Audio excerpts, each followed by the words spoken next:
Hey everybody, good to be with you. So what I'm going to share with you today is probably my favorite story ever about a child wanting a toy and wanting it so badly, in fact, that this boy, he took matters into his own hands. Now the anecdote was sent to me by a mom and it involves her preschool age son and at some point the police. I want to warn you, the situation will not be for everyone. Some will find it just too scary maybe and might think that my appreciating the lesson is crazy. Others, you might just love it. I don't know for sure, but I think it's fantastic and I wanted you all to hear it. So let's get into it.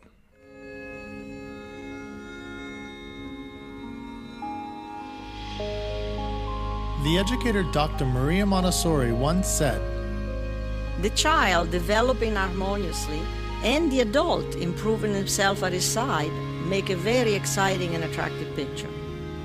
Welcome to Montessori Education with me, Jesse McCarthy, where we talk raising children and educating students while bettering ourselves right alongside them.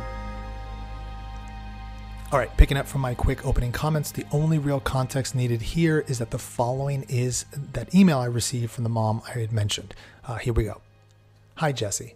I've been listening to your podcast for some time now. I'm writing this letter because I want to share a story with you. I apologize in advance for my long-windedness. Some background.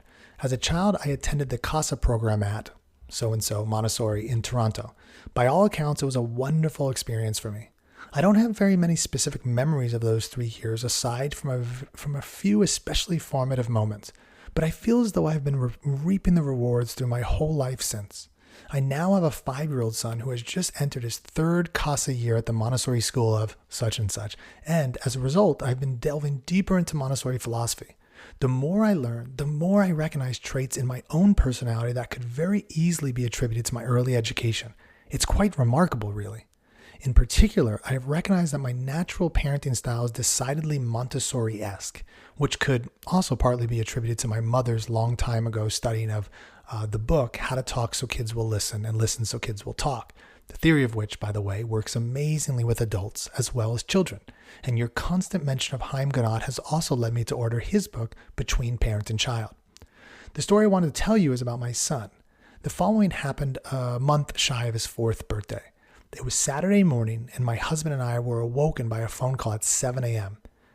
"This is Officer Johnston. Everything's all right, but I have your son in my car." Yeah, then this writer, the listener, put some exclamation points after that point. It turns out that he had decided he wanted to go shopping. So he put on his boots, no coat, and ran the 3 or so blocks to our neighborhood toy store, crossing streets and rounding corners. He was desperately tugging on the locked door at 6:30 a.m. when he was spotted by another mother driving past who thought something didn't look right with his picture. She stopped and asked, "Where are your parents?" To which he casually replied, "I don't need them. I'm just going shopping." She proceeded to phone the police, obviously. My son told the officer his name and address, and the officer was able to look up our address and subsequently my phone number in the system.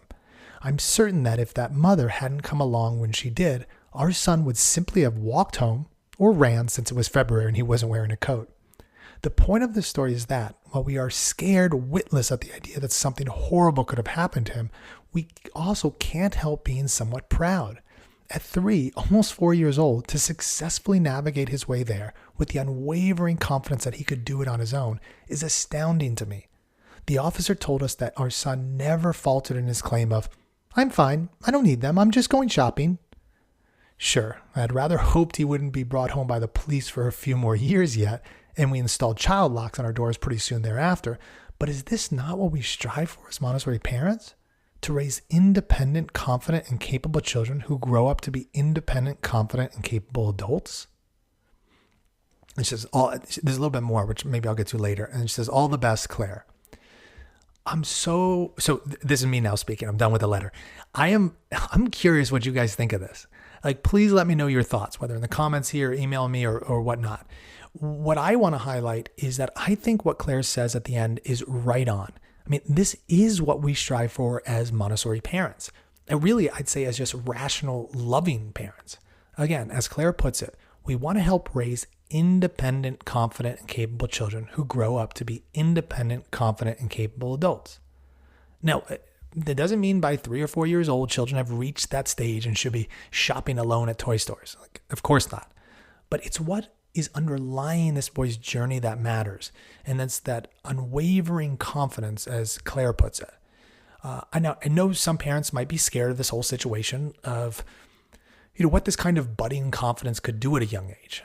I mean, like, what if things had gone horribly wrong here? I mean, for instance, to start, maybe while this boy was out there walking on his own, he could have been hit by a car. So possibly, but I would push back and say that this boy doesn't strike me as the kind of child who would just absent-mindedly walk into oncoming traffic. It takes a certain kind of child or mind. Now, many adults these days, I'd say, might be in more danger of that happening, given how often we can have our eyes glued to cell phones, even when crossing a busy street. So maybe we would more likely be hit by a car than this boy. But more important here, when thinking about this story, is that this boy is much more independent than most 4-year-olds. Again, he was almost 4 years old, but he's probably more independent, or he definitely is more independent, I should say probably, than most 5 and 6-year-olds really, and some much older. And his journey might be extra concerning to some because I think naturally parents tend to imagine their own child in situations. And in this case, with most children around that age, that would likely be a real problem. I mean, I myself have seen countless 4-year-olds who would be like an absolute mess out there alone.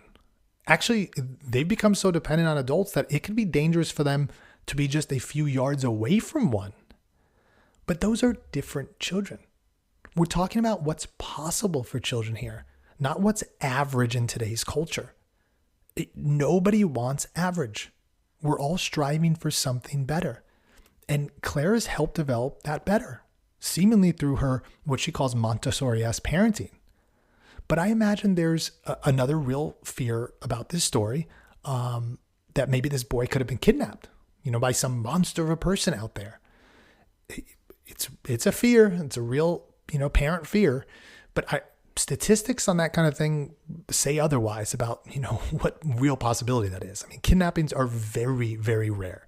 It's much more likely that a caring, decent person would offer aid, just as what actually happened in the situation with that passerby mother who called the police. So, basically overall what I'm saying is some of us might need to check ourselves, to check our average or, gut level fear response to this story. Or for those of us who have already kind of integrated Montessori philosophy into our lives, this story is wonderful. I'm definitely in this category. The boy's self-confidence that he believed he could go shopping on his own is awesome in my view. And given all that Claire shared in her email, it sounds like he could actually do it successfully. I mean, if he'd only gotten there a little bit closer to opening time. And I mean, who of us as adults even hasn't arrived at a store before it opened? New toys are exciting, and that at any age. But in all seriousness, the kind of confidence this child showed is something we see a lot in Montessori. And that's whether in a home or a classroom context, it really doesn't matter. I'll give you actually a quick related example. It comes from La Casa, and that's the little schoolhouse that my wife and I run out here in South Florida. But in essence, I'd say it's the kind of situation that can happen daily in great Montessori classrooms throughout America and around the world. I mean, the particulars will definitely be different, but the general idea.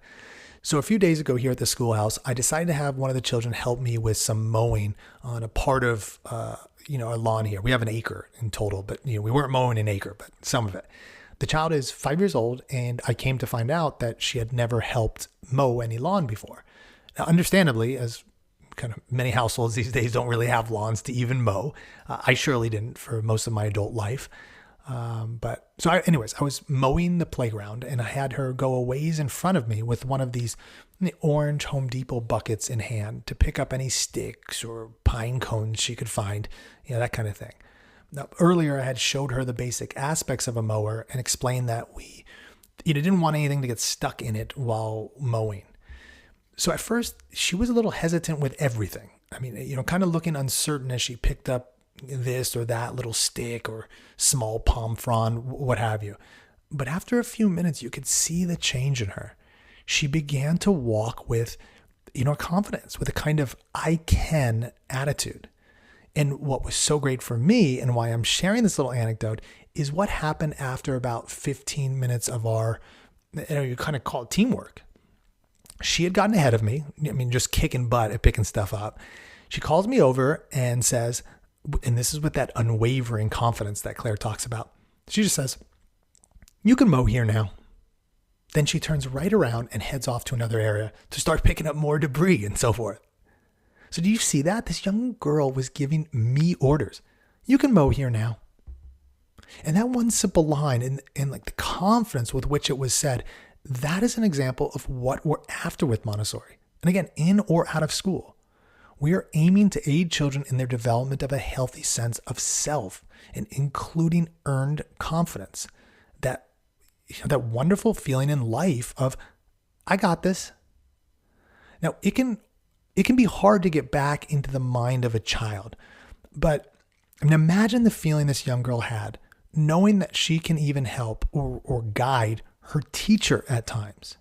And that's huge. I mean, I know growing up myself, it was, you kind of looked at the teacher as this knowing all being, and they're giving you the information. And they're helping you as the child. It wasn't kind of like, oh, I can help this person too. So it's just such a huge advantage that Montessori children have when they're shown that, oh yeah, the teacher doesn't know everything, and you can actually help the teacher. Anyways, this it's not all just about, this girl learning a bit about mowing. I mean, that should go without saying, but I'm going to say it. Or with Claire and her toy shopping son, it's not just about him knowing his way around the neighborhood. It's what's, at the bottom of all this and our reactions to it. So Claire and I, and so many similar other parents and teachers, have a genuine respect for children's developing independence and their enormous potential. I know there's a line, Maria Montessori kind of gets at what I'm talking about when she says something. Let me grab it real quick. Quote, "These little conquerors of themselves and of the world about them are real supermen." End of quote. So real supermen. This is how I look at children. And I have to imagine that Claire has the same view. And this is explicit in the Montessori approach, where there is not only this, deep belief that children are capable of so much, but also the practical implementation of that belief in how we prepare environments and situations for children to demonstrate such capability in action, to reach such, growing independence in the real world. So it's not just talk. Montessori is about action-oriented learning and growth. A child's confidence, like this girl's and then, Claire's son, it comes from the doing. So not through empty pep talks or, motivational slogans like, "You can do it," in Spanish, "Si se puede." I mean, it might be cool in some contexts, but it's not helpful. And it definitely doesn't come, this kind of confidence, from parents who do everything for their children, or from traditional school teachers having students sit still and listen to them go on and on. And I mean, on and on. We're talking, traditional school is years, over a decade of that kind of just sit still, listen to the teacher, And there's some shifting today a little bit, but still the basic idea is that. Actually, if you're a parent who does everything for your child, or you're in the traditional school system, this is a kind of inactive learning that actually helps breed dependency. Because for genuine independence, real confidence, this must be earned, again, through one's own actions. As Montessori puts it in this case, it's, quote, "There is only one way up, and that is through our own efforts and our own conquests." End of quote.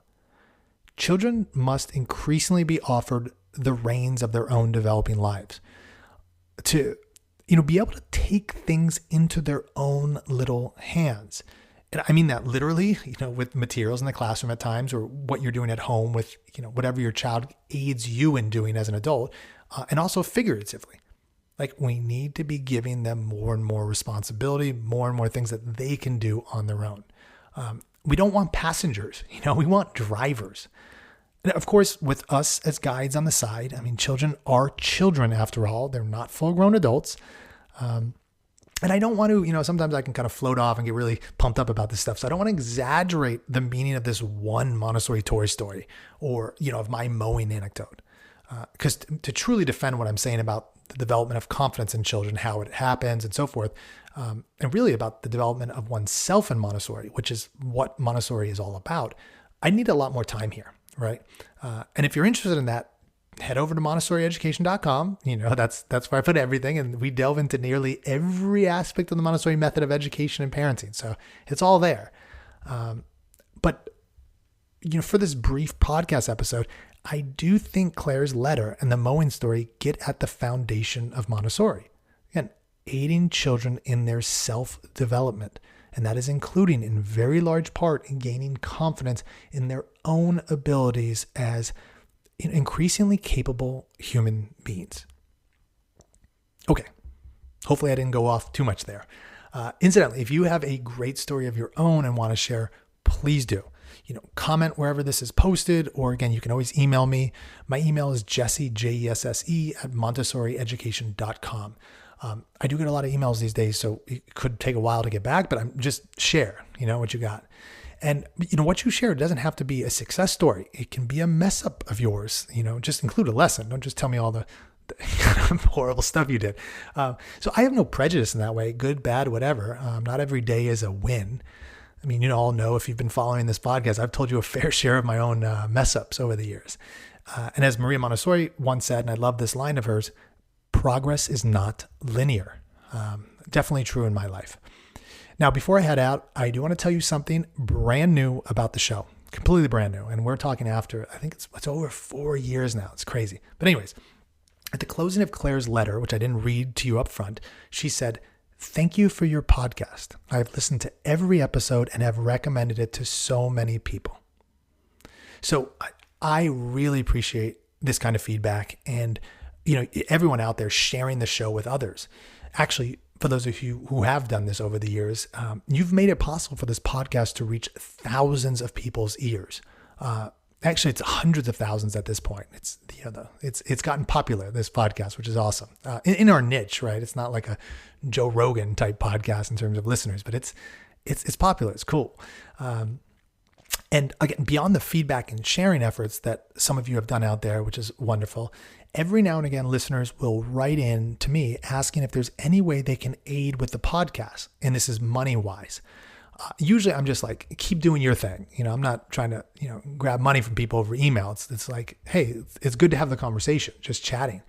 But I am going to start something new in addition to, and that is offering a way for listeners to contribute to the podcast financially. I'll say right off the bat, straight out, I am not going to do ads. And that's because I'll just tell you straight up, I can't stand them. They're often gross to me. I just don't, even if it's something I like, I don't want that stop in the middle of a conversation to talk about, I don't know, fish oil or something. It's just, it's not cool.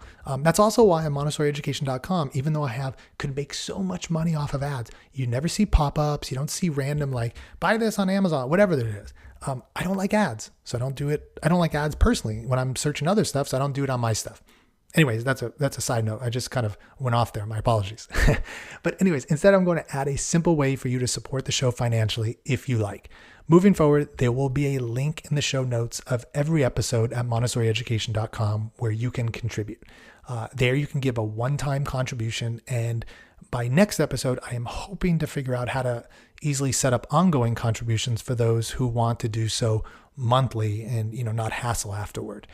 I'd say my single request here is that if you contribute something, just make sure it's $5 minimum, as it seems anything lower than that, and I will basically be spending money to process your contribution. So no good, no bueno, $5 minimum, please. Okay, that is it for that. I just kind of wanted to give you guys the back end of what I'm adding and why. Nothing at all changes to the podcast. Everything's going to be keeping at it, the same I've been going all these years. Just now, if you want to show your love with some of your hard-earned money, you have a way. And, no shame at all to those who don't contribute. I mean, beyond you being a horrible human being, of course. Totally kidding, man. I love being silly here. Actually, huge thanks to all of you for following along on this silly but serious podcasting journey over such a long time. It's a lot of work on my end, but I do love it. And I really appreciate you guys being on the ride with me. All right. I will see you in the new year, as the next episode will be out Tuesday, January 3rd. And that's 2023. Wild enough. And definitely tune into that one, not only for the guest I'll have on, but also because I'm planning to share some really cool news, especially for those of you who enjoy hearing things live. Until then, adios.